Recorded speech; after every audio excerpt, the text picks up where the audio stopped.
We have been working on tally marks all week, so I want to see what you know. I'm going to go ahead. I'm not going to do any of these, but I am just going to kind of go over them, and then I want to see what you know for these, okay?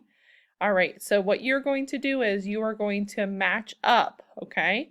So for this one, it says number 8. It is looking for the tally mark that matches the number 8.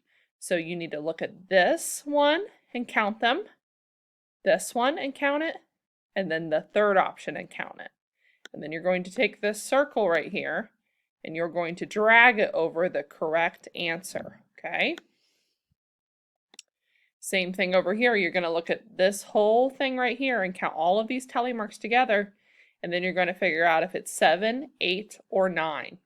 And you're going to take that circle and you're going to put the circle over 7, 8, or 9 based on how many tally marks are over here. And then this one says number 6, so this one is a lot like this one. You're going to count the tally marks for the first option, second, and third, and you're going to see which one equals number 6. Take the circle, put it over the answer. This one right here, the girl is holding tally marks. You're going to count how many tally marks that is and figure out if it's 4, 5, or 6. Put the circle over the correct answer. And then this one is number 7. You're going to count the tally marks and figure out if it's this first option, the second option, or the third option. Make sure you are counting your tally marks. And then the last part, you are counting the tally marks and you're figuring out if it's 10, 9, or 8.